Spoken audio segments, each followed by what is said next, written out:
बुलबुल को इस जंगल में रहते कई साल हो गए थे। वो इस जंगल से अच्छे से परिचित थी। वो सारा दिन बागों में सैर करती, रंग बिरंगे फल खाती, मीठे मीठे गीत गाती। इसके पास हर खुशी थी, लेकिन वो फिर भी उदास रहती। सपना, तुम्हारे पास हर खुशी है, सारा दिन हम घूमते हैं, लेकिन तुम शाम होते ही उदास होकर क्यों बैठ जाती हो? बुलबुल, तुम जानते हो मुझे बच्चे कितने अच्छे लगते हैं। काश हमारे भी कोई बच्चे होते। मैं इनसे प्यार करती, इन्हें उड़ना सिखाती, इनसे खेलती। मेरी बहुत इच्छा है कि मैं अपने बच्चों के साथ इन फजाओं में उड़ूं। तुम दिल थोड़ा ना करो, तुम्हारी जो इच्छा ऊपर वाला जरूर पूरी करेगा।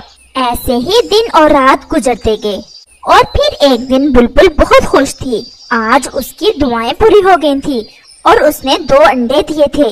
वो अपने बुलबुल का बहुत बेचैनी से इंतजार कर रही थी। जैसे ही इसका बुलबुल शाम को घर लौटता है, वो खुशी से कहती है, बुलबुल, हमारी जिंदगी मुकम्मल हो गई। मैंने 2 अंडे दिए हैं।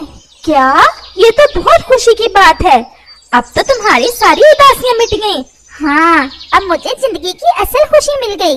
तुम अब अपने अंडों का अच्छे से ख्याल रखना और मैं तुम्हारे लिए भोजन का बंदोबस्त कर लिया करूँगा। हाँ, और हम दोनों मिलकर अपने बच्चों की बहुत अच्छे से रक्षा करेंगे। पास में ही एक कौवा रहता था, जिसका एक बेटा भी था। उसका नाम जग्गू था। वो बहुत शरारती था, हर समय किसी न किसी शरारत में लगा रहता और उसे दूसरों को तंग करके बहुत मजा आता। आज तोते को थोड़ा तंग करता हूँ, बहुत मजा आएगा। और वो तोते की तरफ जाता है। हाँ भाई बूढ़े तोते, कैसे हो?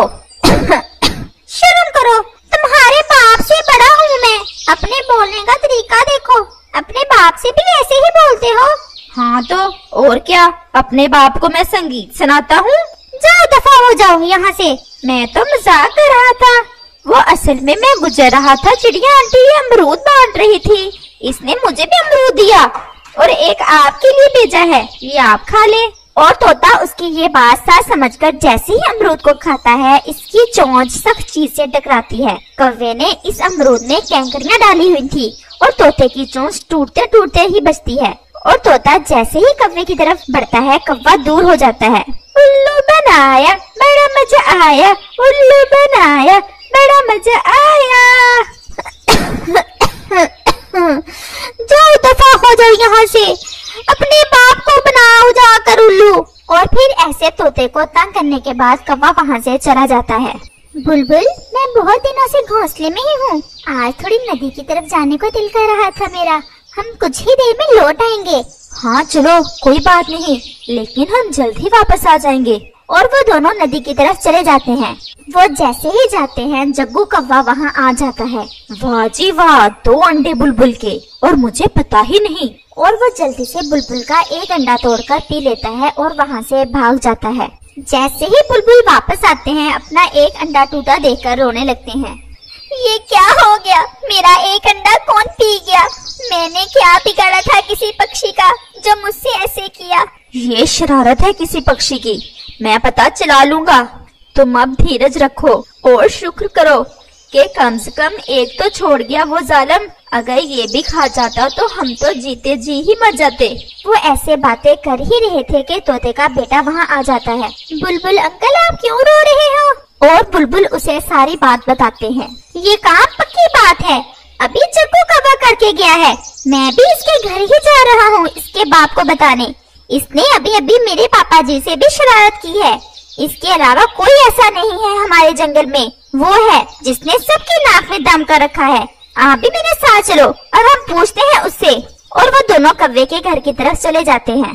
कालू अंकल, तुम्हारे बेटे ने मेरे पापा को अमरूद में पत्थर डालकर खिला दिए हैं। इसे शर्म नहीं आती अपने से बड़ों से ऐसी शरारतें करते हुए? और बुलबुल भी बोलता है, और जालिम ने मेरा एक अंडा भी पी लिया है। जग्गू कौवा हैरान था कि एक अमरूद का तो पता चलना ही था, लेकिन अंडों का कैसे पता चला? वो समझा शायद किसी ने देख लिया होगा। वो ऐसे सोचता है। जग्गू, ये दोनों क्या कह रहे हैं? पापा जी, अमरूद से पत्थर निकाल कर खा ही लिया होगा इसके पापा ने। मैंने तो मजाक किया था, लेकिन इसे मुफ्त में अमरूद भी तो दिया।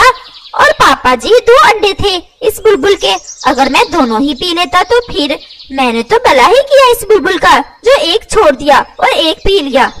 सुन लिया आप दोनों ने, मेरा बेटा इतना भी जालिम नहीं है, बस थोड़ा शरारती है, उम्र के साथ साथ सुधर जाएगा। हम तुमसे लड़ाई नहीं करना चाहते, लेकिन जो तुम इसे बिगाड़ रहे हो सजा भुगतोगे इसकी खुद ही तुम। और वो दोनों वहाँ से चले जाते। अब तो जग्गू कव्वे ने आदत ही बना ली थी अपनी, आए रोज किसी न किसी पक्षी के अंडे पी लेता वो। वाह, बहुत मजा आता है। और वो ऐसे पक्षियों को बहुत परेशान करने लगा। फिर एक दिन जग्गू कव्वा उड़ता उड़ता पहाड़ों की तरफ चला जाता है।